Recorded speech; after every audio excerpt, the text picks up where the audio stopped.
En Segunda de Reyes 24. En su tiempo, Nabucodonosor, rey de Babel, subió en campaña, y Yahoiakim se convirtió en su siervo por 3 años. Pero luego volvió a rebelarse contra él. Yahweh envió contra Yahoiakim fuerzas de caldeos, de sirios, de moabitas y de amonitas.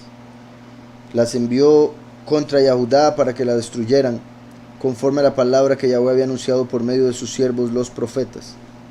Ciertamente vino esto contra Yahudá por mandato de Yahweh, para apartarla de su presencia, por todos los pecados cometidos por Menashe y también por la sangre inocente que derramó, pues llenó a Jerusalén de sangre inocente. Por tanto Yahweh no quiso perdonar.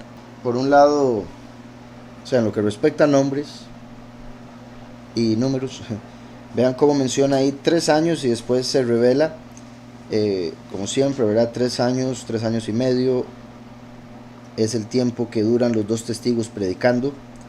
Curiosamente, Yahoiakim es un nombre que significa a quien Yahweh levanta, Kim de Kum, Yahoiakim, entonces Yahweh, a quien Yahweh levanta, Kim, que viene de Kum, que es levantarse, o él se levantó, que es el verbo que aparece en Génesis cuando Yosef tuvo el sueño en el que las espigas de él se levantaban mientras las de sus hermanos se inclinaban. Entonces se toma en el judaísmo para decir que cada vez que aparece ese verbo en la escritura es alusión a la venida del último, que es descendiente de Yosef. Claramente ellos no dicen el último, ellos dicen Mashiach ben Yosef.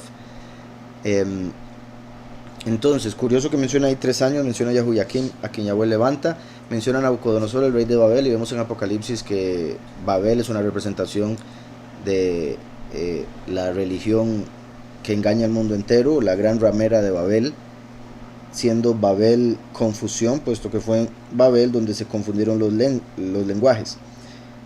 Entonces, en su tiempo, Nebuchadnezzar o Nabucodonosor, rey de Babel, subió en campaña, y Yahoiakim se convirtió en su siervo por 3 años.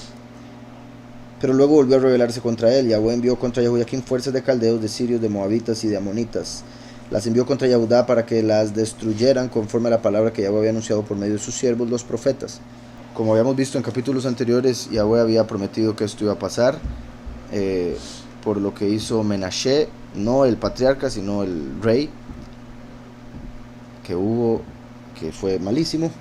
Y recuerden que Menashe significa el que causa el olvido. En el caso de este rey que fue malo, se puede ver como que su nombre significa el que causa el olvido de Yahweh, el que causa el olvido de su nombre, el que hizo que se olvidaran de servirle. Por eso fue tan malo, y Yahweh castiga al pueblo por él, a pesar de que después de él vino un buen rey. Pero lo que hizo ese buen rey no fue suficiente para rectificar o para evitar que sucediera este castigo que ya se había prometido, que también eso es algo. Si ya Yahweh lo habló, por algo es, quiere decir que se iba a cumplir, viniese quien viniese, como sucede en el Apocalipsis, ¿verdad? Yahweh lo dijo, se va a cumplir, no hay forma de que no se cumpla. Hay gente que en ignorancia de la escritura tiene la esperanza de que Yahweh cambie de opinión. Algunos, por el mismo miedo, otras razones, interpretan que ya el Apocalipsis se cumplió hace muchos años, lo cual obviamente no es el caso, aunque en el pasado hayan habido microcosmos de lo que se va a cumplir en el Apocalipsis. Entonces, ciertamente vino esto contra Yahudá por mandato de Yahweh para apartarla de su presencia. Apartarla de su presencia, mostrando ahí algo interesante también con respecto al pueblo, a la tierra de Israel, puesto que ahí estaba su templo. Ese fue el lugar que él decidió habitar, Yahweh, y por ende ahí estaba su presencia. Entonces, al irse el pueblo de Jerusalén, estarían alejándose de su presencia. Recuerden que en el pasado todo lo veían tan por la letra, tan por la carne, que pensaban que Yahweh solo estaba sobre Israel. Entonces, con solo salir de Israel ya no estarían en su presencia. Obviamente Yahweh es omnipresente y él hizo a todas las naciones, pero él escogió a Israel para una representación de que en el fin de los tiempos de todas las naciones escogería a los 144,000, entre otras cosas que representan lo que mencioné. Entonces,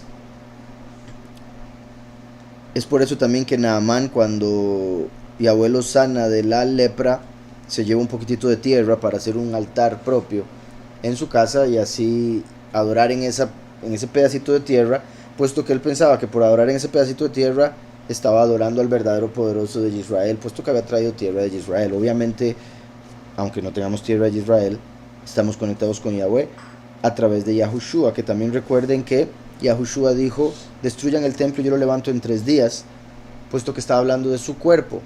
Estaba diciendo, mátenme y yo resucito. Pero al mismo tiempo nos estaba diciendo que el templo de piedra en Jerusalén es una representación del cuerpo de Mashiach. Y el cuerpo de Mashiach se puede ver de 2 maneras, tanto literalmente lo que Mashiach tuvo como cuerpo estando en la tierra y que tiene ahorita estando a la derecha del Padre, y también la congregación, ¿verdad? Que vemos en la escritura que la congregación es el cuerpo de Mashiach. Vemos en Apocalipsis que el cuerpo es los 144.000 y la sangre de ese cuerpo son los muchos. Apocalipsis 7 podemos ver parte de eso. Entonces, el cuerpo de Mashiach es tanto lo literal, ¿verdad? El cuerpo de Yahushua y su congregación. Por ende, también como había orado Shlomo, él oró para que cuando la gente orase en dirección hacia el templo, que la gente fuese escuchada sin importar de dónde fuesen, de qué nación. Entonces Shlomo pidió a Yahweh que cuando cualquier persona, y más si son de otra nación, oran en dirección hacia el templo, por favor respóndeles la oración para que se den cuenta que es en Jerusalén donde está el verdadero poderoso. Curiosamente, Yahushua, al ser el templo, se convierte en el intercesor, porque es a través de su muerte y resurrección que se nos perdonan nuestros pecados. Por eso cuando oramos, oramos en nombre de Yahushua, que es en otra forma de orar en dirección al templo, al verdadero templo, y por eso recibimos la respuesta de la oración, y por eso no importa dónde estemos en la tierra, mientras tengamos a Yahushua en el corazón, es como si estuviésemos en Jerusalén, por lo que representaba en ese tiempo cuando todo era letra de carne. Entonces ciertamente vino esto contra Yahudá por mandato de Yahweh, para apartarla de su presencia. Ya estaba cansado de Yahweh, entonces quería alejarla de su presencia, y eso era representado por sacarlos de la tierra prometida. Ciertamente vino esto contra Yahudá por mandato de Yahweh para apartarla de su presencia por todos los pecados cometidos por Menashe, por todos los pecados cometidos por el que causa el olvido. En el sentido negativo, Satanás es el que ha causado el olvido de la población del mundo, olvido de la Torá, de los mandamientos, de su nombre y de la importancia de todo lo anterior, como para que ya no le sirvan y caigan en fornicación espiritual, o más bien adulterio, porque estamos hablando de gente que dijo haber hecho pacto con el Todopoderoso, o que dice estar en él. Dice, y también por la sangre inocente que derramó, también por la sangre inocente que derramó, pues llenó a Jerusalén de sangre inocente, por tanto Yahweh no quiso perdonar. Los demás hechos de Yahuyakim y todo lo que hizo no está escrito en el libro de las crónicas de los reyes de Yahudá. Yahuyakim durmió con sus padres y en su lugar reinó Yahuyakim. Eso era lo que estaba viendo ahora en la concordancia. Es un nombre muy parecido, pero termina diferente. Y reinó Yahuyakim, sí. Suena casi que idéntico. Uno termina en Mem, el otro en Nun. Bueno, el que es Yahuyakim, con M al final, es con Kuf. Kim de Kum, levantarse. Yahuyakim, o Yahuyajin, es con Kaf y con Nun, y es de el que establece, a quien Yahweh establece. Este Yakin, en este nombre segundo, es el mismo de uno de los 2 pilares en el templo. Recuerdan, un pilar que se llama Yakin y otro que se llama Boaz.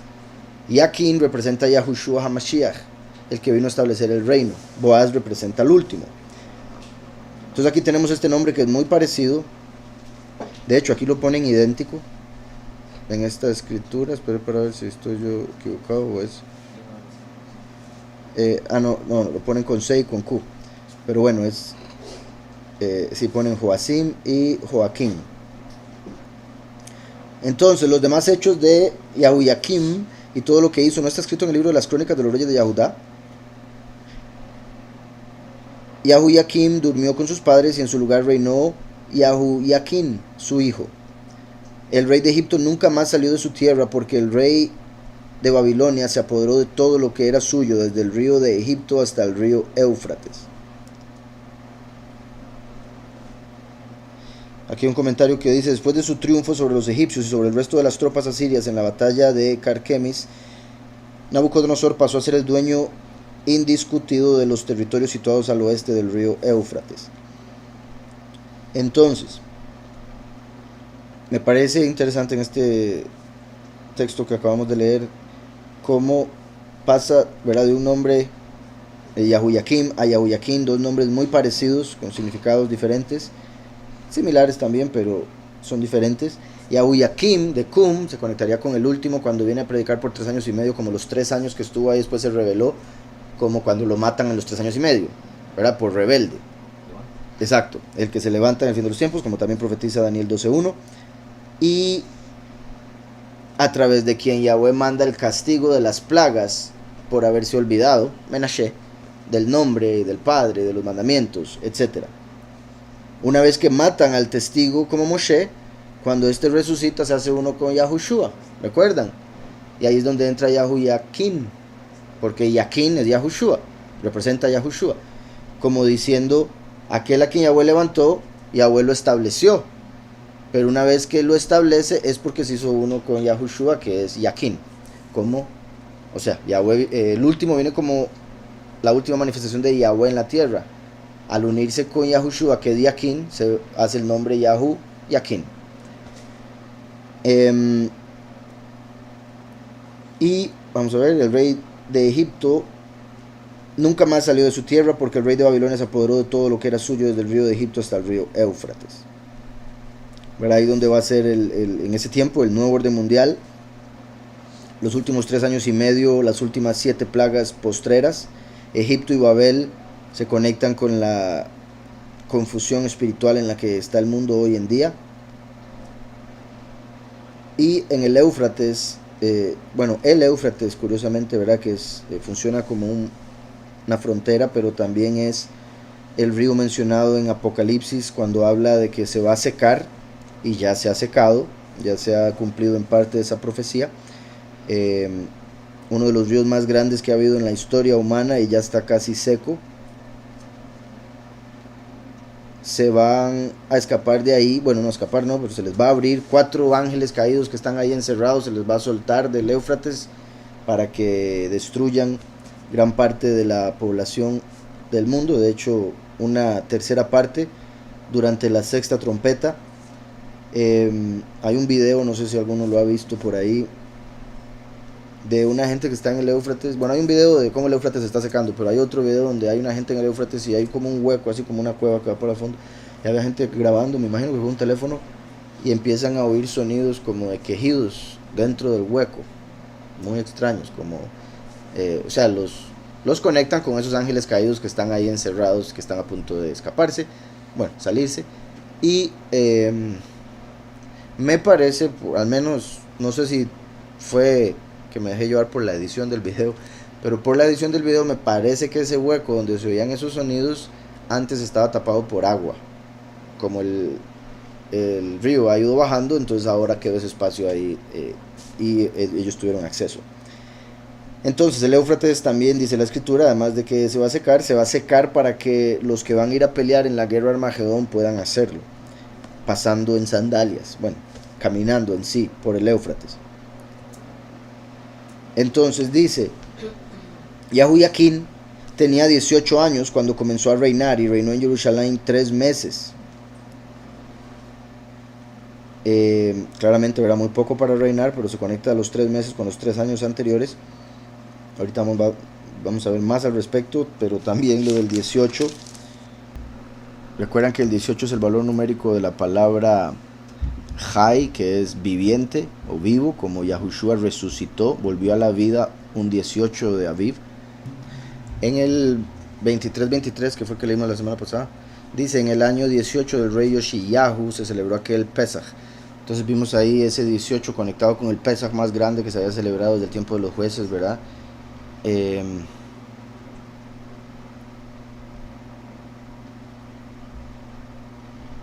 Y también habíamos visto en el 22:3, mismo capítulo, el capítulo anterior, pero misma persona de la que se está hablando. En el año 18 del rey Yoshiyahu envió el rey a Safán, hijo de Azaliah, hijo de Mesulam, y terminaron encontrando la Torá, ¿recuerdan? Entonces un año muy importante, el 18 del rey. Y ahora vemos que este rey empieza a los 18. Jehoiaquín tenía 18 años cuando comenzó a reinar y reinó en Jerusalén 3 meses. El nombre de su madre era Nehushta. Vean este nombre. Qué interesante, porque, vamos a verlo aquí en hebreo.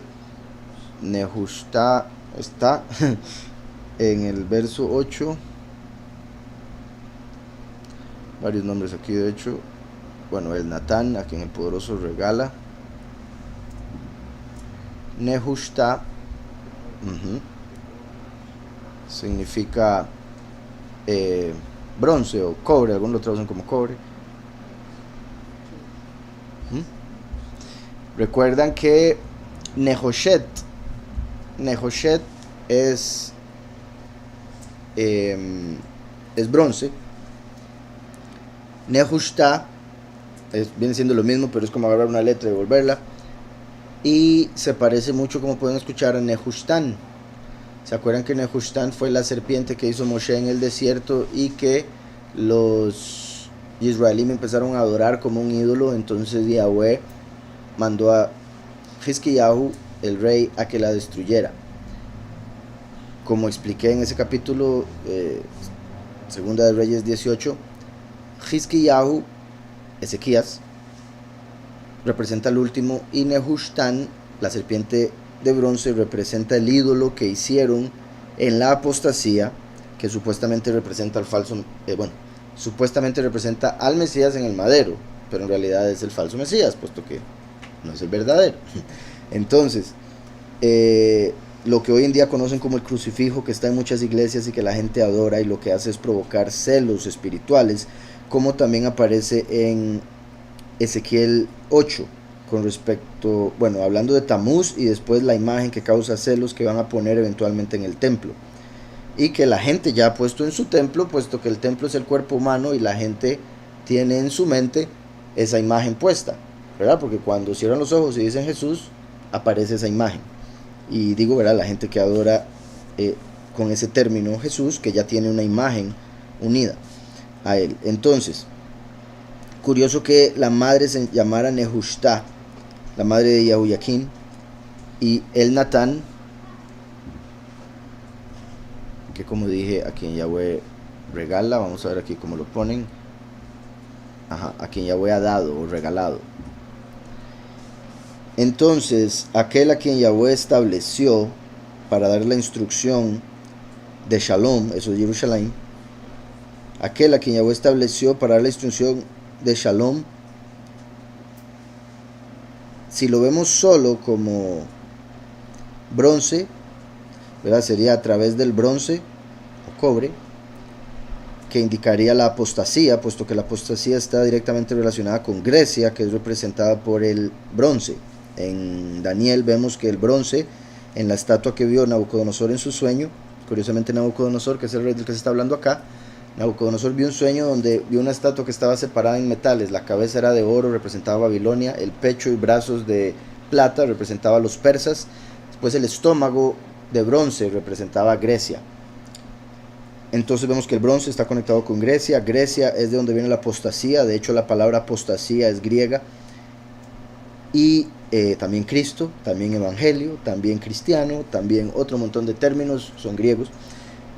Entonces, como sabemos, el último nacería en la apostasía, como Zorobabel, nacido en confusión. Y después Yahweh lo sacaría de ese error de la falsa doctrina, como el hijo pródigo, a quien representa. Y sería dado por Yahweh a su pueblo para instrucción de paz, que es lo que estamos viendo aquí. Aquel a quien Yahweh estableció para dar la instrucción de paz vendría a través del bronce o de Grecia o de la apostasía, y sería, también se podría decir, a través de quien el poderoso da la instrucción de paz. Si lo vemos como Nehushtan, ese ídolo, indicaría el hecho de que nacería bajo esa doctrina falsa en la que tienen a esa entidad como ídolo, o a esa figura o imagen de una serpiente en una asta o un hombre en una cruz. Em, por otro lado, y esto sí lo voy a mostrar rápidamente, que ya lo habíamos visto anteriormente con el otro nombre Nehushtan, pero aquí lo voy a mostrar con Nehushta. Está Nehushta, y como pueden ver en el nombre, como saben, esto es el heredero al trono, un hombre caído. También representa una semilla, ¿verdad? Como lo vemos aquí, germinando, o el mismo espermatozoide. Tenemos la Het, que es una baranda o una cerca. La Shin, que son dientes. Aquí se ven como dientes de serpiente en pictográfico, no es mi culpa, así los hacen. También los hacen a veces cuadrados, por si algo, pero ahí están esas dos versiones. De hecho, normalmente yo los hago cuadrados, pero he visto que lo hacen así también, que parece una W, pero son dientes que traen cambio. Y también es fuego, la Shin, de Esh. Está la Tav, que es una cruz, y la Aleph, que es una cabeza de becerro. Esa es la forma simple, obviamente, de dibujarla.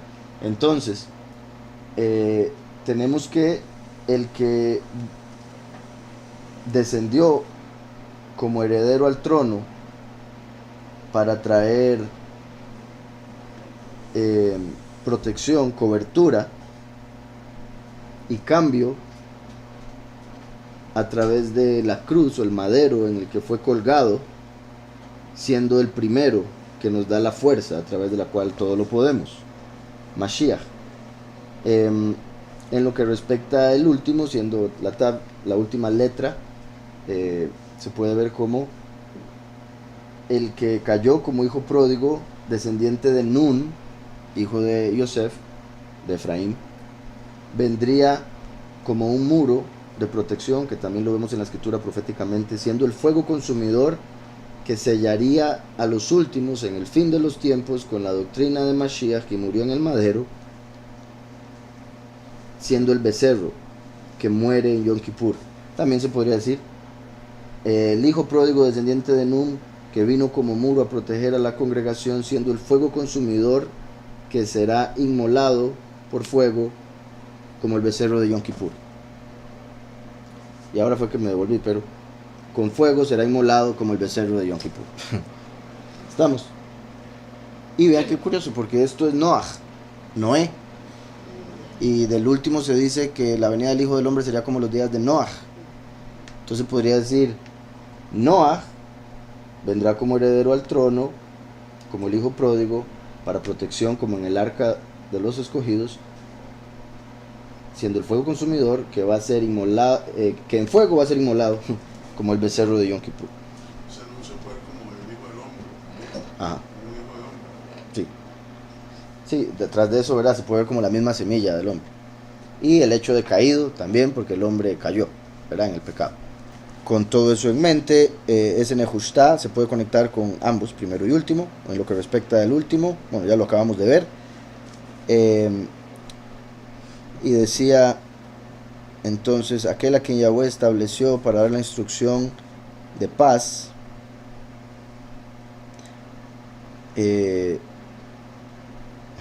vendría a ser inmolado y sería quien Yahweh el poderoso dio para dar la instrucción de paz. Y como Yahushua dijo, mi paz os dejo, mi paz os doy, yo no os la doy como el mundo la da, ¿verdad? Refiriéndose a que Yahushua vino a dar la paz que sobrepasa todo entendimiento, no la paz del mundo. Pero recuerden que Yahushua también dijo, no piensen que he venido a dejar paz. Y mucha gente vería esos dos versos y diría contradicción, dijo una cosa aquí, dijo otra cosa allá. No, porque al decir, mi paz os dejo, mi paz os doy, yo no os la doy como el mundo la da, que vuestro corazón no tema, ¿verdad? Que eso indica que la forma en que este mundo da la paz es a través de miedo.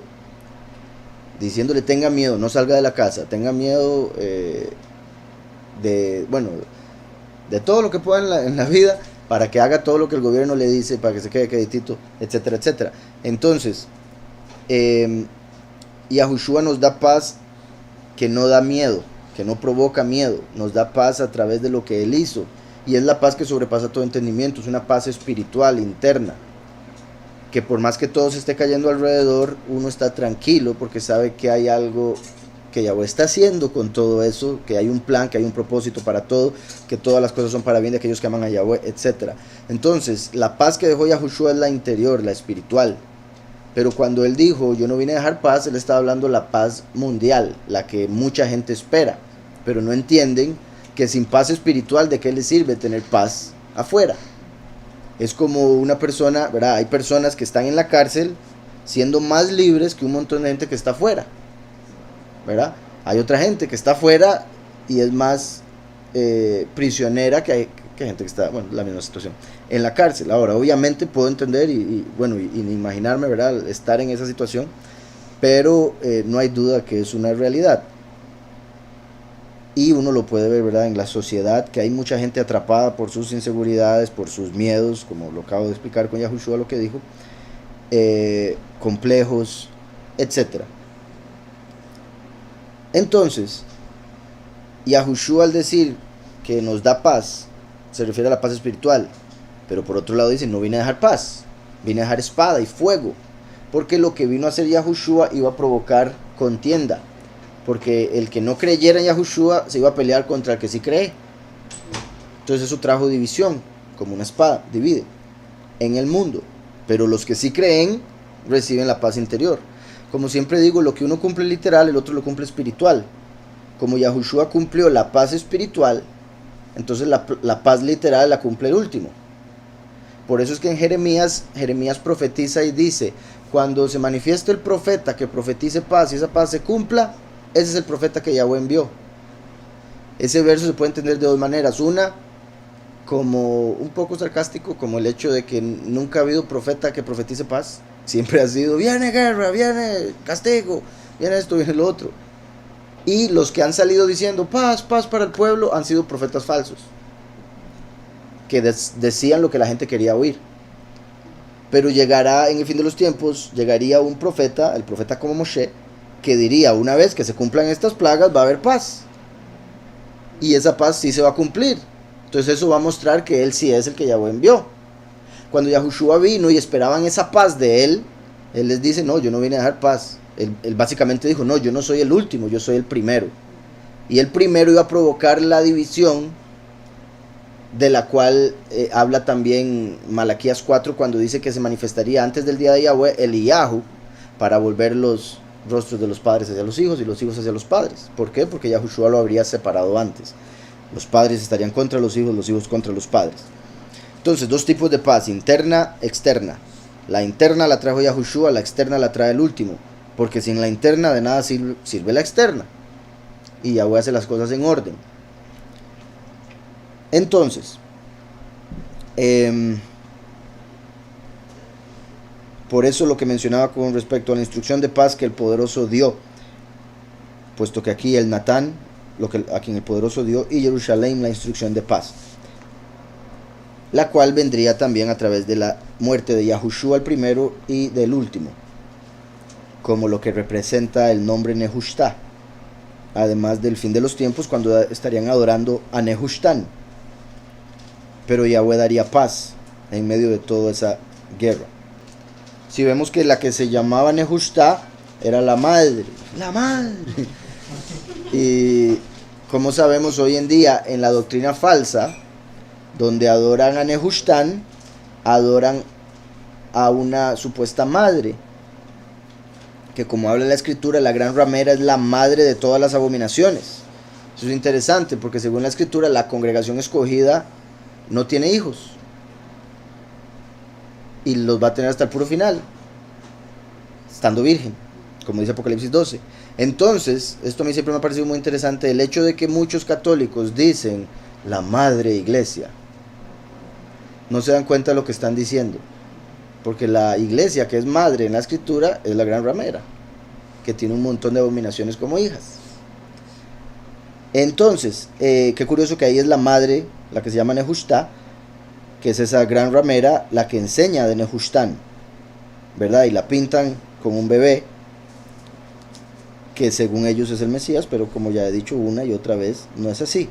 Ni la madre ni el hijo son los verdaderos que la gente piensa. La madre de Mashiach se llamaba Miriam y el Mesías se llama Yahushua. Y no tenía las características físicas que ponen a Nehushtan. Entonces, e hizo lo malo ante los ojos de Yahweh conforme a todas las cosas que había hecho su padre. Entonces ahí vemos, ¿verdad? Lo aclara que hizo lo malo. Entonces con más razón la conexión ahí con Nehushtan. Y vean qué particular, porque ya que vemos lo negativo, que les decía que esperáramos a que leyéramos un poco más, vean qué particular que dice, tenía 18 años cuando comenzó a reinar, el hijo de Nehushtan. Nehushtan representa la imagen del falso Mesías, y 18 es 6 más 6 más 6, como el 666.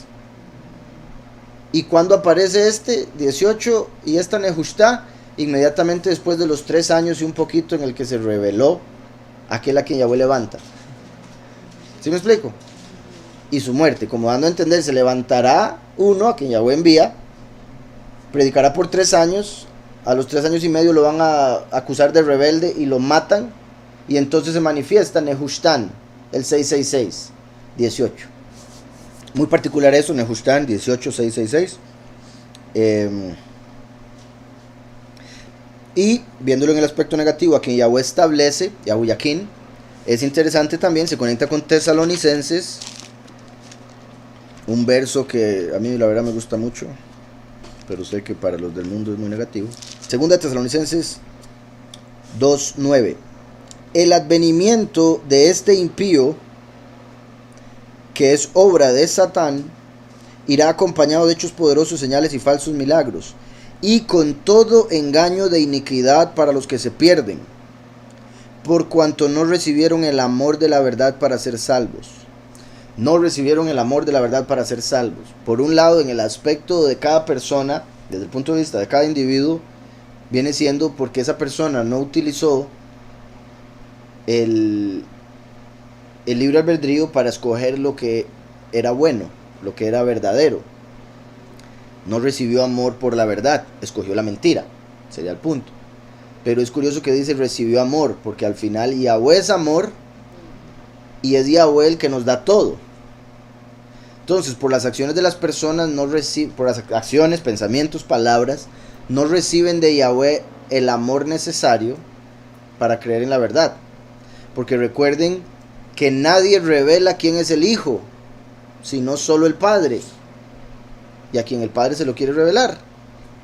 Al igual que nadie conoce quién es el Padre, a menos de que el Hijo se lo revele, porque Él es el camino al Padre. Entonces, si no recibieron amor, como dice aquí, no recibieron amor de la verdad para ser salvos. Al no recibir amor, quiere decir que el Padre no les está dando la revelación de quién es la verdad. Y repito, es por las decisiones de las personas. No es como que Yahweh dijo, no quiero que entiendan, salados, que se quemen. No, es por las decisiones, por sus palabras, por sus acciones, etcétera, etcétera, que Yahweh dice, no, ¿cómo se lo voy a revelar? Porque el mismo Yahweh nos dice que no podemos dar perlas a los cerdos. Yahweh no le va a dar perlas a los cerdos, como darle a un cerdo espiritual la revelación de Mashiach. ¿Para qué? Para que la pisotee y blasfeme.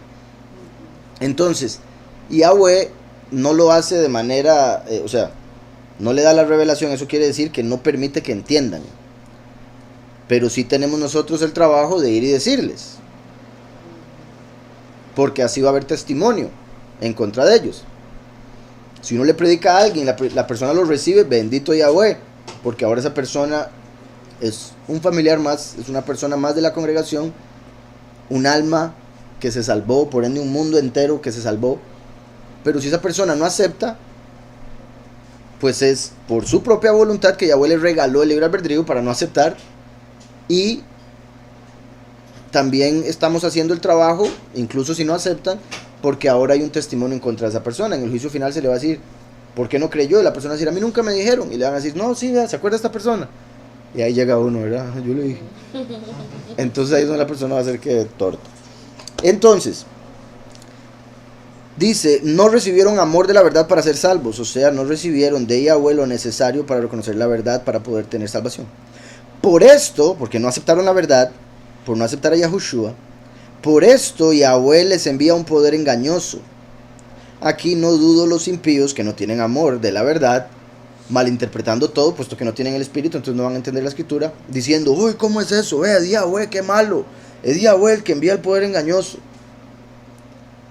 Pero no entienden que fueron ellos los que lo pidieron.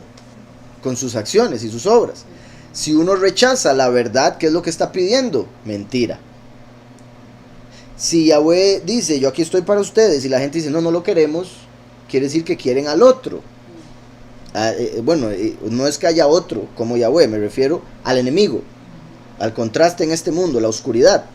Entonces, Yahweh, como Él es bueno, Él le da a la gente lo que la gente pide. La gente pidió estar lejos de Yahweh y su presencia, entonces van a estar en la presencia del enemigo. ¿Y a dónde va a ir el enemigo? Al lago de fuego.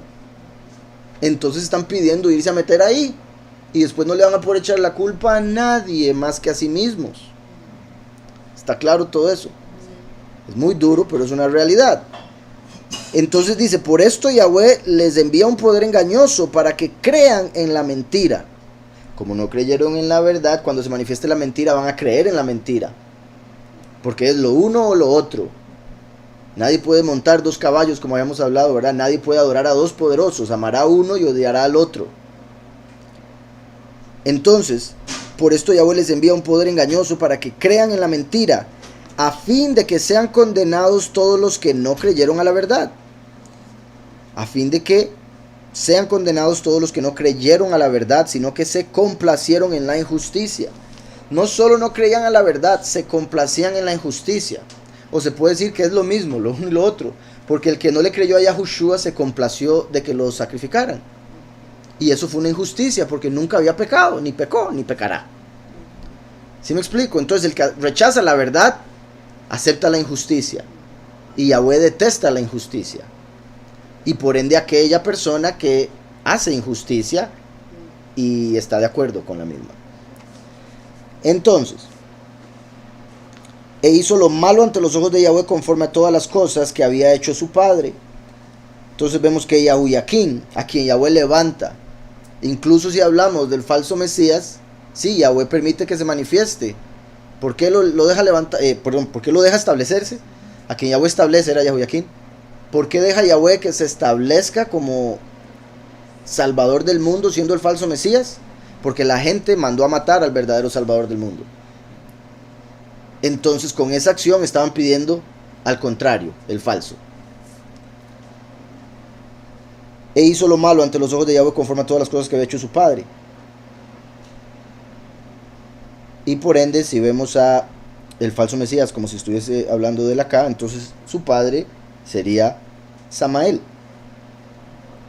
que es la maldad misma. En aquel tiempo subieron contra Jerusalén los siervos de Nabucodonosor, rey de Babel, y la ciudad fue sitiada. Llegó también a la ciudad Nabucodonosor, rey de Babel, cuando sus siervos la tenían sitiada.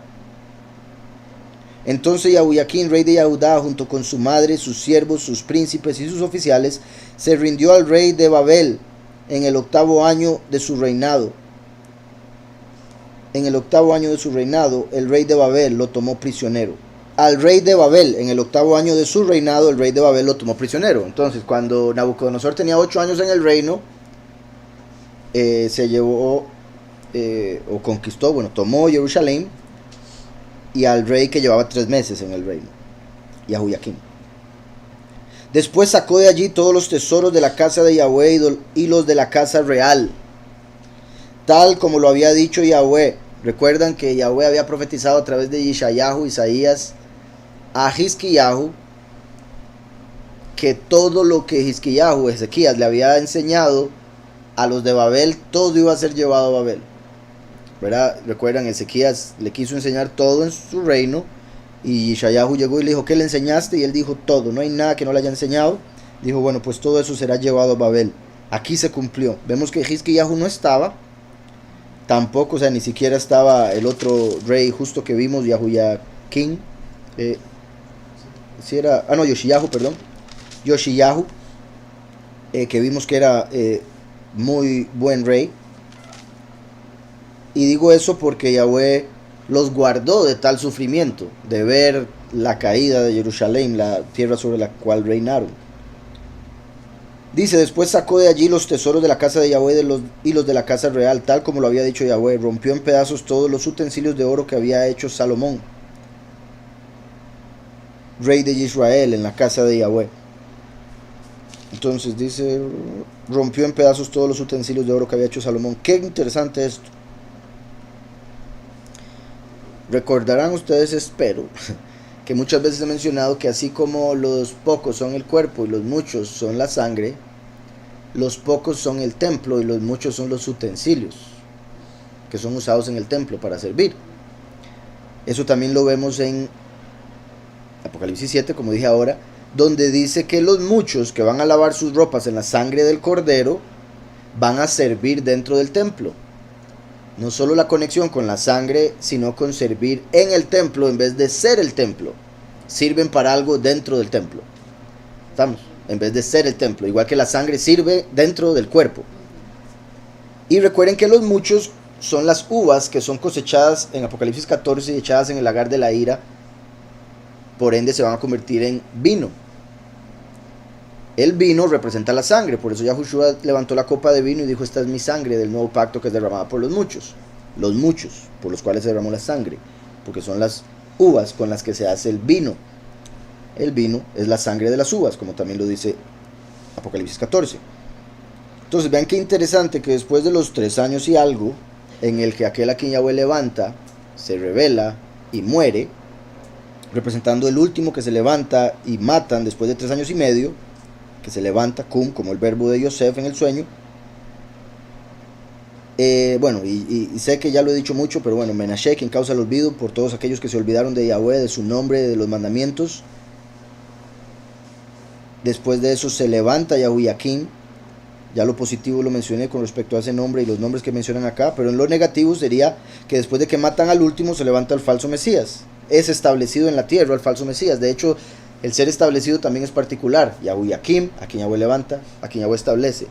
Porque Daniel dice que cuando maten a los 2 testigos, se va a acabar el sacrificio continuo. Y va a establecer o va a poner la abominación desoladora, que es el falso Mesías, representado aquí por esto. Nehushta, como Nehushtam, la serpiente de bronce, y el 18:666. Hace todo lo malo igual que su padre, como el falso Mesías, hijo de Samael, Satán, la maldad misma. Y ahora menciona que destruyó Nabucodonosor, el rey de Babel, como la gran ramera, todos los utensilios de oro que había hecho Shlomo. Así como una vez que matan al último, se manifiesta el falso Mesías y a todo el que no se ponga la marca lo mata. Y en ese caso a los que va a matar son los muchos, que después de no haber escuchado a los testigos, no van a hacerles caso porque no los escucharon. Entonces cuando llegue el momento de la huida, no van a huir, van a estar en sus casas esperando el rapto, y lo que van a llegar es a raptarlos, pero para matarlos, como dice Mateo 24, Lucas 17, Marcos 13. Espero eso esté claro, si no me hacen preguntas, porque sí me parece muy interesante aquí el orden de los eventos, cómo se conecta con el último, quien Yahweh levanta, que se levanta en el tiempo en el que está la apostasía y por ende todo el mundo se ha olvidado de Yahweh, de su nombre. Lo matan después de 3 años. Se establece el falso Mesías, 666-18, como la serpiente de bronce, Nehushtan, cuya madre era Nehushta, como la gran ramera, que pone al falso Mesías a través de la apostasía. Y en ese tiempo Nabucodonosor destruye en pedazos, hace todos los utensilios de oro que había hecho Shlomo. Shlomo, que significa la paz. La paz que dejó Yahushua hace 2000 años, hizo que se hiciera una congregación que después se desvió y cayó en la apostasía, y por ende ahora son muchos los que van a ser destruidos en la gran tribulación que empieza después del falso Mesías manifestarse, aquí como Yahuyakim, puesto que recuerden que Yahushua dijo: cuando vean a la abominación desoladora en el lugar donde no debe estar, huyan a los montes. Porque os digo que esa misma noche habrán 2 en una cama, uno será tomado y el otro será dejado. Y donde le preguntan a los discípulos a dónde será tomado, Yahushua les dice: donde vean los buitres, ahí estará el cadáver. Entonces van a ser llevados a morir, ser destruidos como los utensilios. 3 años y medio los 2 testigos predicando. Los matan. Después de que los matan, 3 días y medio de que los matan, resucitan, ascienden al Padre. Día y medio después, baja el falso Mesías. Así como los testigos estuvieron 3 años y medio, predique, el falso Mesías se va a manifestar en un día en el que van a hacer desorden en el mundo en el sentido de que van a avisar por todo lado, y por eso Yahushua digo, cuando les digan está aquí o está allá, no vayan. Va a ser algo mundial. Lo más seguro van a utilizar el proyecto Blue Beam, donde van a poner en un holograma en las principales ciudades del mundo la imagen de ese falso Mesías, para que todo el mundo diga, vea, es que vienen las nubes. No que el falso Mesías sea ese holograma, sino que utilizarían la imagen del que va a andar por ahí para desplegarla en el cielo y que todo el mundo diga, ahí está, vuela. ¿Verdad? Puesto que están esperando a Jesús viniendo desde el cielo con las nubes, por malas interpretaciones de la escritura. Entonces matan a los dos testigos, se manifiesta el falso Mesías, no va a predicar, va a decir, va a declarar, va a decir ser el Cristo y que todo el mundo le adora o se muere. Y va a ir de acuerdo a la falsa doctrina, por supuesto, ¿verdad? Entonces si predica algo va a ser la mentira. Y es en ese momento cuando el falso Mesías se manifiesta de una manera mundial, que es cuando los escogidos tienen que huir. O sea, esa es la señal que Yahushua puso: cuando vean al falso Mesías, huyan en dirección contraria. Entonces, decía por acá, se llevó, entonces Shlomo, rey de Israel en la casa de Yahweh, se llevó cautiva a toda Jerusalén, a todos los príncipes y a todos los hombres valientes, en número de 10,000 cautivos, y a todos los artesanos y herreros. No quedó nadie, excepto la gente pobre del país. Vean qué curioso, cómo el reino le pertenece a los pobres. Y a los pobres fueron los únicos que no tocaron. Ese día era un buen día para ser pobre. Entonces ahí vemos que todo tiene algo positivo. Y repito, el reino de Yahweh le pertenece a los pobres de espíritu. Aquí vemos una representación de eso. Se llevaron a todos, mataron a todos, excepto a los pobres. Ellos tranquilos, no tienen nada que les quitaran. ¿Verdad? Que esa es una de las salvadas también de no tener nada, no tienen nada que les roben. El que más tiene, más se preocupa, porque, ay, que aquella cosa, uy, que aquello se me quiebra, uy, me lo roban, uy, eso me lo gastan. Entonces, a todos los artesanos y herreros no quedó nadie, excepto la gente pobre del país. Asimismo se llevó cautivos de Jerusalén a Babel, a Yahuyaquín, a la madre del rey, a las mujeres del rey, a sus oficiales y a los poderosos de la tierra, a todos los hombres de guerra que fueron 7,000. A todos los hombres de guerra que fueron 7,000, a los artesanos y herreros que fueron 1,000, y a todos los hombres fuertes y aptos para la guerra, se llevó cautivos el rey de Babel. Entonces menciona aquí 7,000 y 8,000. Perdón, 7,000 y 1,000 extra, que serían 8,000. Curioso como después de que sucede todo lo de la abominación desoladora, de hecho la abominación desoladora sale cuando está empezando el milenio, séptimo milenio. Se acaba el séptimo milenio y entramos a la eternidad, que sería el octavo milenio. Entonces en el octavo milenio entramos ya a lo que Yahweh tenía dispuesto para nosotros. Entramos al resultado de todo el plan que Yahweh tenía preparado durante los primeros 7,000 años. Igual que aquí vemos que dice 7,000 y después 1,000 más. Como ya entrando a la eternidad en el año 8,000. Además de eso, curioso que menciona 7,000 hombres de guerra. Recuerdan que cuando los dos testigos resucitan, hay un temblor en el que mueren 7,000 personas. Obviamente los que van a morir ahí habrían estado completamente de acuerdo y felices y celebrando la muerte de los dos testigos. Quizá por eso estarían ahí en Jerusalén cuando eso toca, porque en Jerusalén van a estar sus cuerpos y la gente va a estar ahí burlándose y alegrándose de ver los muertos. Dice entonces a todos los hombres de guerra que fueron 7,000, ¿verdad? Como los primeros 7,000 años de historia humana, contando el Shabbat. A los artesanos y herreros que fueron 1,000, ahí ya sería entrando a la eternidad. Y a todos los hombres fuertes y aptos para la guerra se llevó cautivos el rey de Babel. Luego el rey de Babel puso como rey en lugar de Yahuyaquín a Matanyahu,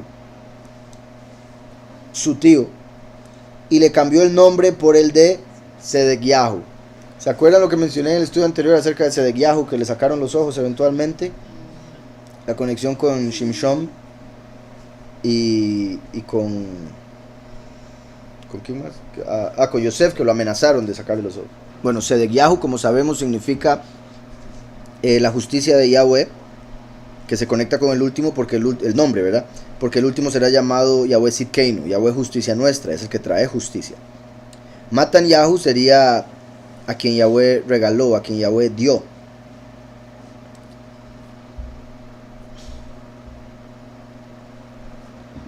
Y si en realidad sería Matadyahu, doble tab. Ah, no, qué raro.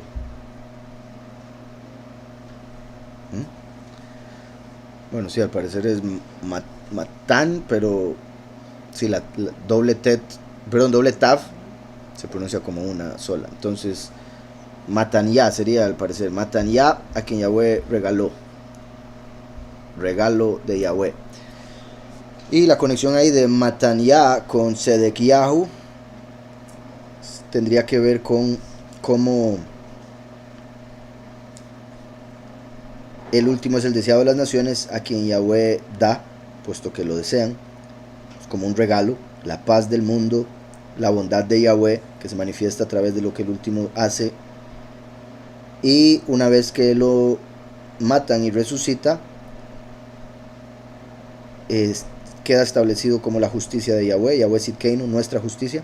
Y también es cuando se dan las 7 plagas postreras, que van a ser parte de la justicia que Yahweh va a manifestar en la tierra. Entonces luego el rey de Babel puso como rey en lugar de Yahuyaquín a Matanyá, su tío, y le cambió el nombre por el de Sedequiá. También particular que diga su tío, porque recuerdan que su tío en hebreo sería, vamos a ver si aquí, sí, Dodó. Recuerdan que Dod es tío y se escribe igual que David. Se pronuncia diferente, claramente. Ambos significan amado o tienen conexión con amor, puesto que el tío es muy amado por sus sobrinos. Entonces Dodo es su tío. Digo eso porque incluso ese título está conectado con el último, como el rey David o como hijo de David. Aquí estoy viendo, bueno, curiosamente en la parte hebrea solo aparece con una tav.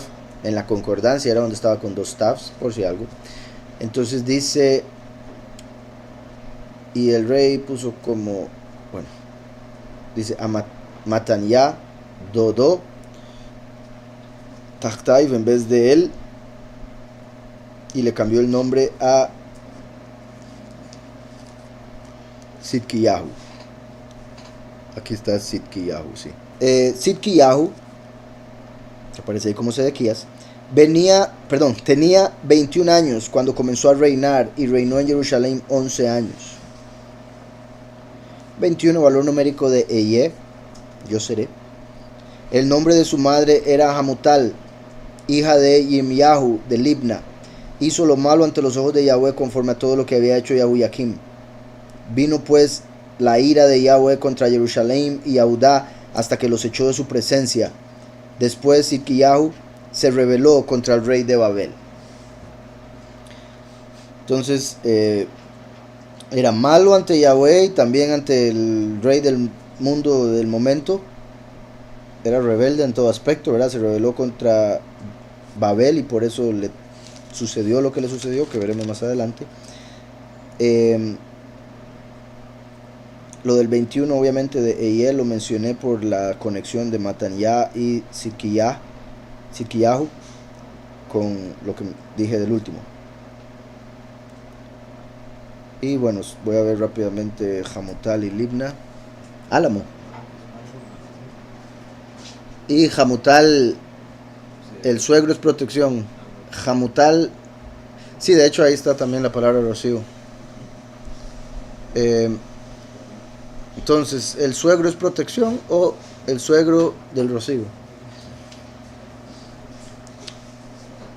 Entonces, la justicia de Yahweh, a quien Yahweh justifica para dar la instrucción de Shalom, como el suegro, que verá en inglés father-in-law, al suegro se le llama el padre por la ley, o el padre político, ¿verdad? Dirían aquí. Y es interesante que el último viene, recoge los 144,000, los cuales se hacen sus hijos espirituales. Al ser la congregación, se convierte en su hija. y él se la entrega a Mashiach en matrimonio. Por ende, el suegro sería el último. ¿Sí me explico? El suegro de Mashiach. En ese aspecto, tomando en cuenta todos esos factores. Ya que una vez que se hagan uno, ya es otra historia. Y por eso es que Lot estuvo con sus hijas. Eso es lo que representa en el aspecto positivo, por supuesto.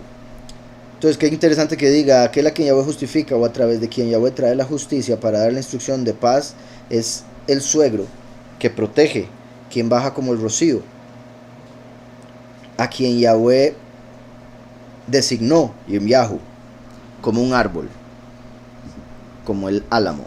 Recuerden que Nabucodonosor es una de las 4 bestias que se mencionan en Daniel. Por ende, en este contexto está representando a la bestia de Apocalipsis 13, que mata a los 2 testigos. Y fue Nabucodonosor quien mandó a hacer una estatua de sí mismo para que todo el mundo la adorara. Y el que no la adoraba era echado al fuego, al horno de fuego. En esa historia recuerdan que metieron a los 3 amigos de Daniel. Daniel ahí no estaba. La historia no dice por qué Daniel no estaba. Espiritualmente eso representa a los pocos que para ese momento no van a estar. Ya Yahweh se los llevó. Entonces solo quedan los 3 que representan a los muchos, los cuales van a morir, así como los agarraron y los metieron en el fuego. Los metieron en el horno de fuego por no adorar la imagen, así como van a matar a los muchos por no adorar la imagen de la bestia, el falso Mesías. Entonces ahí varias conexiones más. Ajá. Sí, Nebo, sí, en el aspecto positivo, Nebo significaría su profeta. Pero recuerden que Naví es profeta, y cuando se pone una baba al final de una palabra es su algo. Entonces Nebo se podría ver como su profeta. Y en ese caso, su profeta protegerá la corona. De hecho, el que termina en Netzar se podría conectar con otra cosa, como su profeta, quien vendría como el renuevo. Una analogía, dice Menashe, como los judíos, que están en error, en pecado, que rechazan a Mashiach, que quieren que se olviden el nombre. Yahuyakim como Yahushua, a quien Yahweh levantó, y Yahuyakim como el último. No, como mencioné, sería al revés, porque Kim de Kum va con el último, y Akim, como el pilar del templo, va con el primero. Dice, Babel es confusión y el inglés es un idioma de confusión. Tiene que ver el nuevo orden mundial con el gobierno por parte de los ingleses.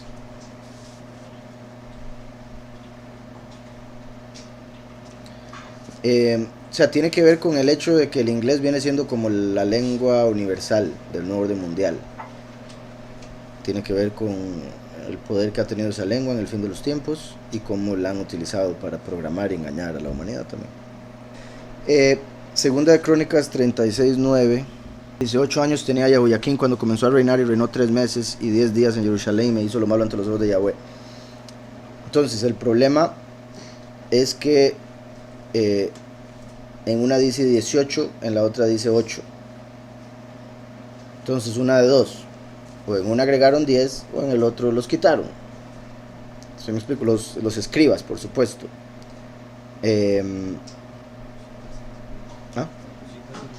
¿Sí lo dicen bien? Ok, 18. Ok, ya con eso se soluciona. Entonces sería que, como dije, ya había visto en varias traducciones, varias cosas, Septuaginta y demás, para llegar a la conclusión de cuál era aquí el problema, cuál era el error. Y el error estaría en Crónicas, cuando dice que, o sea, en Crónicas, en una de las versiones, ¿verdad? La masorética, donde los escribas le habrían quitado el 10 de 18, entonces aparece que tenía 8 años. Bueno, qué curioso que le agrega 10 días y 10 años es lo que le está quitando. Entonces quizá ahí haya algo con ese 10, ¿verdad? Quizá ese 10 sea el que se corrió, o lo corrieron de alguna manera para que quedara agregado a los 3 meses en vez de a los 8 años. Es una posibilidad. Pero también obviamente la posibilidad es que hayan sido 3 meses y 10 días y en la otra simplemente lo redondearon a 3 meses. Estamos. 3 meses y 10 días serían 100 días exactos, lo cual también hace alusión a perfección celestial, y quizá por eso ahí fue donde ya llegaron y se cumplió lo que Yahweh había dicho que se cumpliría en ese tiempo. Em,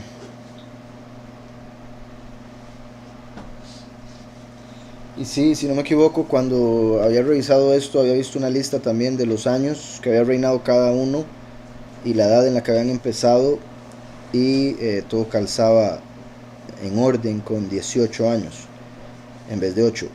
Si solo reinó 3 meses, ¿acaso en 3 meses alguien de 8 años va a poder hacer tanta maldad? Imposible, como para ser igual o similar a sus padres, no. Entonces eso confirmaría que no podía ser 8 años. Si al ser mayor de edad ya era culpable de sus obras de 8 años, el culpable sería su padre. No se le podría culpar a él. La letra Kuf en pictográfico es el sol en el horizonte. Es una línea horizontal que representa el horizonte y el sol en la mitad, el círculo. Entonces representa cuando se da el atardecer. Por ende representa el fin de los tiempos. Para los judíos el inicio.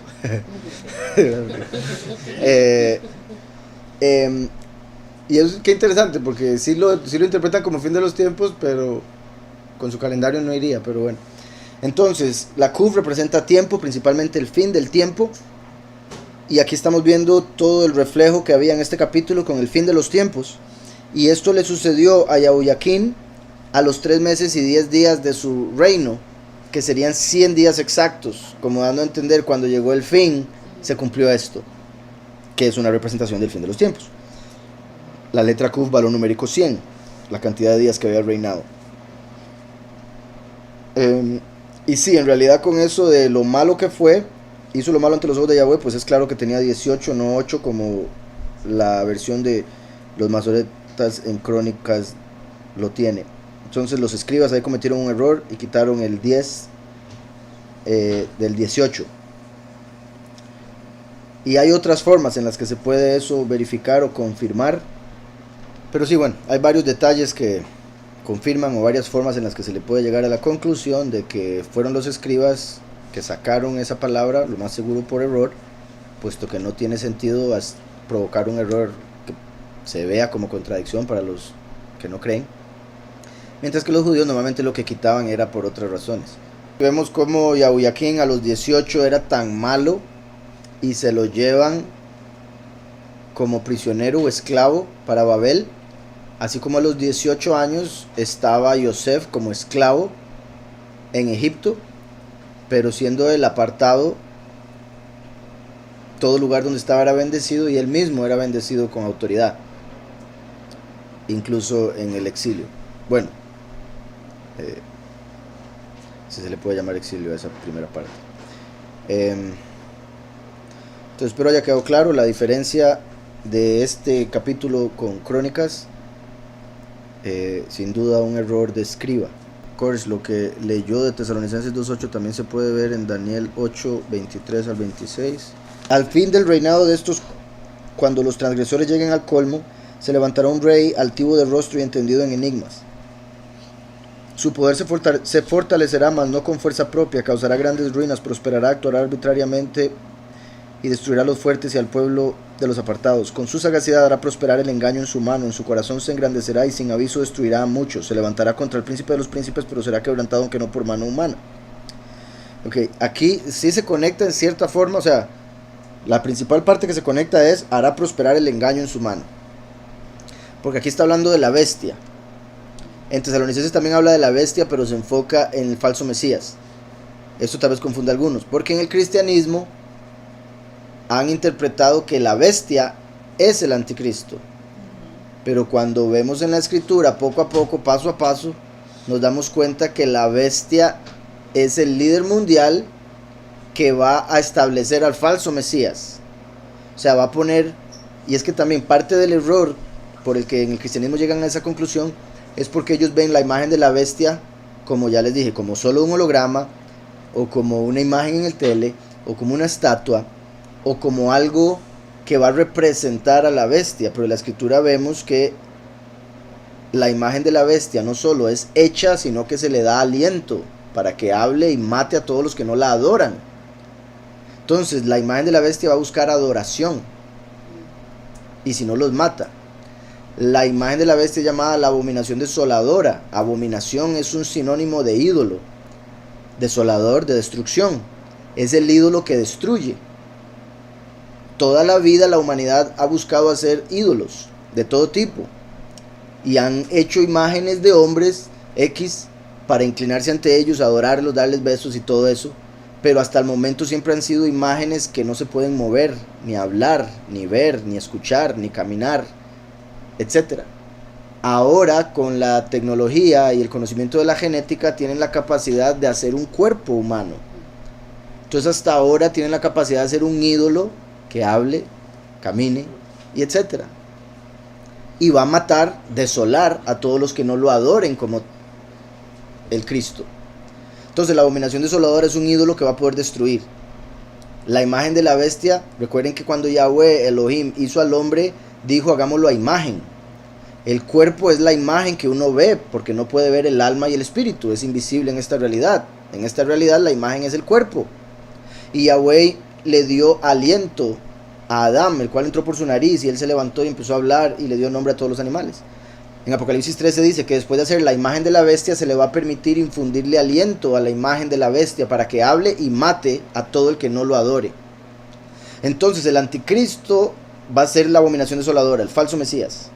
Además de él, antes de él, que se manifiesta en la mitad de los últimos 7 años, van a haber dos: el falso profeta y el líder mundial.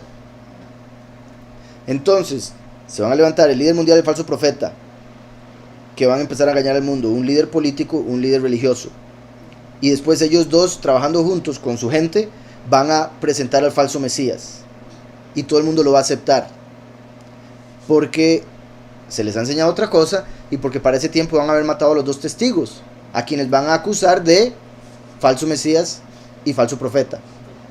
Entonces cuando maten a los dos testigos van a decir, ve, ya se mataron al anticristo y al falso profeta. Cuando aparezca el Cristo, y lo digo así por lo que ya sabrán, cuando aparezca el falso Mesías van a decir, ve, ya está el Cristo, porque ya mataron al anticristo y al falso profeta, ya mataron a los dos que estaban en contra de Jesús y de la doctrina cristiana. Entonces ahora aparece uno que se parece montones al que les han dibujado por años y van a decir, ya se cumplió todo. ¿Sí está claro? Espero. Entonces la abominación desoladora no va a ser una estatua, va a ser como un ser humano, puesto que el cuerpo es el templo. Y Yahushua dijo, cuando vean a la abominación desoladora en el lugar donde no debe estar, los cristianos dicen, cuando el anticristo, que ellos piensan que es la bestia, entre al templo, ellos piensan que eso va a ser el momento. Pero es cuando Satanás entre en un cuerpo humano que va a estar entrando al templo de Elohim. Y ese es el momento donde ya hay que huir. Espero eso esté quedando claro, es muy importante. La imagen del celo, exacto, la imagen que causa celos, porque es la que hace que adoren a otro en vez de a Yahweh. De hecho es la imagen del celo porque recuerden que Yahweh es un poderoso celoso y su nombre es celoso. Entonces la imagen del celo viene siendo la imagen del nombre, pero no la del nombre de él, por eso provoca celos. Yahushua es la verdadera imagen del nombre, porque es el nombre encarnado, pero hicieron una imagen, un ídolo, que dicen que es el Mesías, por ende dicen que es el nombre. Ya en ese momento, ¿verdad? Micael saca a Satanás del cielo, y al no tener lugar en el cielo, tiene que venir a la tierra, y para venir a la tierra ocupa un vehículo, con el cual se pueda mover e interactuar con la humanidad. Y esa es la imagen de la bestia, el cuerpo que le van a preparar para que entre y lo maneje. Y va a ser un cuerpo, por decirlo así, solo para él, puesto que en las posesiones entra el espíritu y tiene que compartir el cuerpo con la persona que está ahí adentro. Satanás, por decirlo así, está buscando un cuerpo solo para él. Y sí, esa va a ser la trampa más grande que se puede imaginar el mundo, en la que van a caer todos según la escritura. Y como la escritura misma dice, si no fuera porque Yahweh acorta los tiempos, incluso los escogidos se perderían. Entonces va a ser demasiado engañoso lo que va a ser. Entonces, como estaba diciendo, por los versos que me puso aquí, voy a explicarlo rápidamente. Al fin del reinado de estos, todos los reyes e imperios del pasado, cuando los transgresores lleguen al colmo, fin de los tiempos, se levantará un rey, la bestia, altivo de rostro y entendido en enigmas, también conocido como el cuerno pequeño. Su poder se fortalecerá, mas no con fuerza propia, porque es el dragón el que le da fuerza a la bestia, según Apocalipsis 13. Satanás lo va a estar ayudando desde arriba, como una marioneta. causará grandes ruinas y prosperará. Eso va a hacer que todo el mundo diga, ¿quién podrá contra la bestia? ¿Quién puede pelear contra la bestia? Actuará arbitrariamente y destruirá a los fuertes y al pueblo de los apartados. Va a destruir a los 2 testigos y a los muchos, que son el pueblo. Con su sagacidad, también va a matar a otra gente, ¿verdad? Obviamente, pero para verlo de una manera simple ahorita. Con su sagacidad hará prosperar el engaño en su mano. Con su sagacidad, con su astucia, como la serpiente, hará que prospere el engaño. O sea, hará que se logre engañar al mundo entero a través del al que van a presentar. La imagen de la bestia, abominación desoladora, hijo de perdición.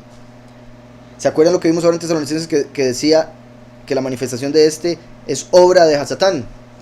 Obra, no solo el hecho de que él es el que la ha estado trabajando, sino obra como esto es una obra física que la gente puede ver en la cual alguien trabajó. Igual va a ser ese cuerpo que van a haber trabajado genéticamente en algún laboratorio y poniéndolo lo más seguro en algún vientre, aunque hoy en día también tienen incubadoras.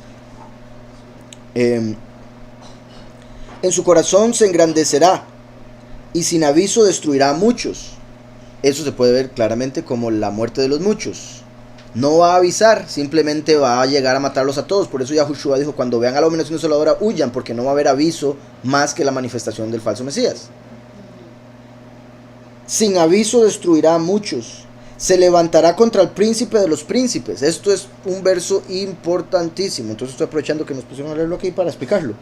Se levantará contra el príncipe de los príncipes. Para que la bestia se pueda levantar contra el príncipe de los príncipes, si la bestia va a estar en la tierra, entonces el príncipe de los príncipes tiene que estar en la tierra para que se levanten contra él, ¿verdad? Es obvio, debería serlo. Entonces en el mismo tiempo van a ser contemporáneos, van a estar en el mismo tiempo en la tierra para que la bestia se pueda levantar contra el príncipe de príncipes y matarlo. Y el príncipe de príncipes claramente es el que se convierte en rey de reyes, como aparece en Apocalipsis 19. Porque Yahushua vino hace 2000 años como sacerdote, sumo sacerdote. El último viene como rey, pero primero tiene que empezar como príncipe. Una vez que lo mata la bestia, porque se levanta contra él, se convierte en rey, porque ahí ya cumplió la misión. ¿Está claro? Y por eso después viene en Apocalipsis 19 como rey de reyes. Se levantará contra el príncipe de príncipes, o sea, la bestia se va a levantar contra el último. Pero será quebrantado, aunque no por mano humana. O sea, el príncipe lo va a quebrantar, pero no a golpes. Lo va a quebrantar a través del espíritu de su boca. O sea, a través de, obviamente, el poder de Yahweh que puso en él. Michael, sí, porque el único que retiene su aparición en el mundo es el último. Cuando él no está ahí, podrá venir el falso Mesías. Así es. Verá, una vez que se ha quitado de en medio aquel que lo retiene, la manifestación del falso Mesías, entonces una vez que se ha quitado se va a poder manifestar el falso Mesías. Por eso hasta que maten al último, que es Micael, y según Daniel 10 es el que detiene, hasta ese momento va a poder manifestarse el anticristo. Dice aquí, hablan de que encontraron la tumba de Gilgamesh en el Éufrates al bajar el nivel del, no sé de qué, pero obviamente del libro, me imagino, del río. Y sí, bueno, pero me extraña eso porque según yo había visto, ya hace rato había encontrado la tumba de Gilgamesh. Salud. Entonces no sé si te referís como que sí, la encontraron hace rato y hace rato se ha estado bajando el Éufrates, solo que ahora es extremo, o que la noticia es de que hace poquito lo encontraron, lo cual me sorprendería, repito, porque yo tenía una noticia de hace años de que lo habían encontrado, también a Osiris y otros. Cabe la posibilidad, es una de las posibilidades, que históricamente Gilgamesh sea Nimrod. Es una de las posibilidades, hay gente que no tiene esa opinión, creo que es una posibilidad. Y de ser así, si Gilgamesh es Nimrod y encontraron el cuerpo, pues sería el perfecto para clonar, ya sea para que sea la bestia, porque Nimrod es el primer ejemplo de la bestia, o para que sea el falso Mesías, ¿verdad? Casi que por la misma razón. Dice, ¿dónde se encontraría el foso donde fue arrojado Azazel? Enoch menciona un desierto, no recuerdo el nombre. Dudael, que significa olla, como para cocinar, haciendo alusión al abismo donde está en fuego. Y si era un desierto, hay dudas con respecto a dónde sería exactamente hoy en día ese lugar. Es posible que sea, es muy posible, como después lo verán en el libro, que sea donde construyeron CERN, el colisionador de partículas. que antes se llamaba Apoliacum. Apoliacum se llamaba el lugar donde ahorita está CERN, el colisionador de partículas. Y por el nombre, ¿verdad? Recuerden que Cum en hebreo es levantarse, él se levantó, entonces Apoliacum sería donde se levantará o donde se levantó Azazel. Apolo, ¿verdad? Porque Apolo, sí, recuerden que Apolo es Azazel. En hebreo aparece que saldrá Abadón, que en griego es llamado Apolión. Ese es Azazel, que fue encerrado en el abismo. Apoliacum se veía como la entrada a donde estaba Apolo o Apolión. Y eso es ahí en el colisionador de partículas. Entonces es muy posible que ese sea el lugar. También se le llamaba antes, bueno, hoy en día más bien se llama Saint-Genis-Pauli. Hoy en día a esa área la llaman Saint-Genis-Pauli. Antes se llamaba Apoliacum. Obviamente en Pauli se puede ver el Apolión, destructor. Genis hace alusión a generar, o algo que es origen, como en Génesis, Genis. Y Saint, que es santo, ¿verdad? Y recuerdan que eso hace alusión a los falsos Elohim. Y por ende el nombre Saint-Genis-Pauli se podría traducir o ver como el dios sol que genera la destrucción, o el dios sol de quien origina la perdición. Todo eso relacionado con ese nombre, y hay más cosas en realidad. Bueno, dice, este se encontraría en otra dimensión como el Sheol. Sí, eso sí, estaría en otra dimensión, pero lo uno no contradice o le pone trabas a lo otro, puesto que recuerden que todas las dimensiones que hay, digamos, en sí, aquí hay, bueno, el espíritu de Yahweh. En otros lugares hay demonios, espíritus malignos de todo lado, por todo lado, aunque la gente no los pueda ver, ahí están, porque están en otra dimensión, en el mismo espacio, pero en otra realidad. Entonces funciona como con las radios, las estaciones de radio, todas están en el aire. La antena del radio capta la frecuencia que usted le diga que capte. Entonces usted mueve la perillita y llega a Urbano, ¿verdad? Oye el desprograma, entonces se conecta con la frecuencia 105.9 y empieza a escuchar la voz, ¿verdad? Pero si lo corre un poquitito, va a empezar, lo corre un poco más y empieza a escuchar otra cosa, música o algo así. Entonces, cada estación es como una dimensión diferente. Y la frecuencia es con lo que usted se va a conectar para poder escucharlo. Por ende, nuestro cuerpo está hecho para una frecuencia, la realidad terrenal. Las entidades están como en otra estación de radio. Y solo el que tiene, por ejemplo, un don, es el que puede empezar a ver los espíritus, porque se empieza a conectar con las otras frecuencias que están en el mismo aire, por decirlo así. ¿Me explico? Entonces, sí, Azazel está en otra dimensión, pero con CERN todo indica le quieren abrir la puerta para que pueda entrar a esta dimensión. Pero a pesar de estar en otra dimensión, las dimensiones también se conectan con el espacio, y por ende el espacio en el que sería, todo indica, ahí donde está CERN, debajo de. O sea, me estaba tratando de explicar lo que había dicho anteriormente con respecto a, verá, Eliyahu le cortó la cabeza a los sacerdotes de Baal.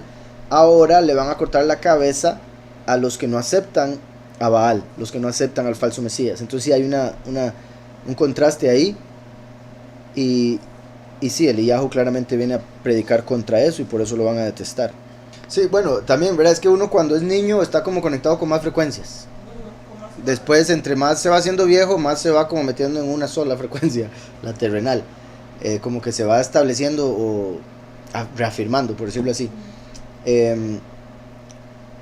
También es un don, sin duda, para las personas que lo mantienen incluso ya estando adultos. Y obviamente hay cosas que se pueden adquirir, como decís, a través del sometimiento, ¿verdad?, al Padre, de la sujeción, de purificarse y todo. Pero incluso así puede que no se vea nada, porque en sí Yahweh hizo que no se vieran para que la gente no se vuelva loca, porque sería demasiada la presión estar viendo todo lo que está ahí constantemente. Sí, sin duda existen.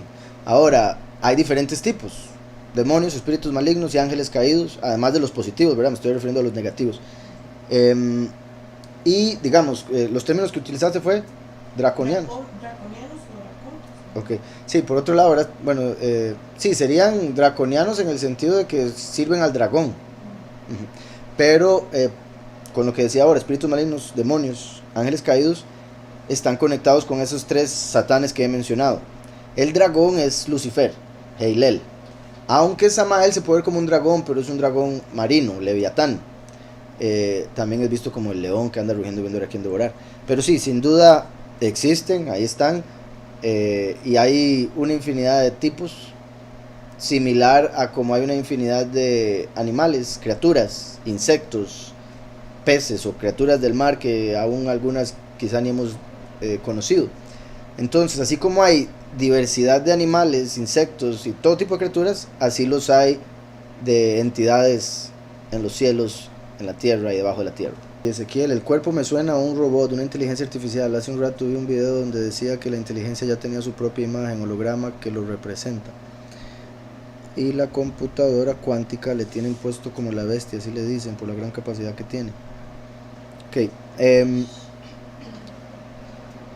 Ahora, yo considero, o sea, sí, bueno, por un lado, no sé si estás hablando de la misma computadora, pero hay una computadora que es como un edificio entero de 3 pisos que le llaman la bestia, y ahí está, se dice la información de absolutamente todos los seres humanos que hay en la Tierra, toda la información está ahí. Hay gente que se lo lleva al extremo de decir que esa es la bestia de Apocalipsis 13. Yo considero que ese es uno de los principales instrumentos o herramientas de la bestia, pero no que sea la bestia solo por llamarse así. Verá, igual como por ejemplo que a la limusina del presidente de los Estados Unidos la llaman la bestia, entonces decían, ay bien, esa es la bestia, porque ¿verdad? Así es como llaman al carro.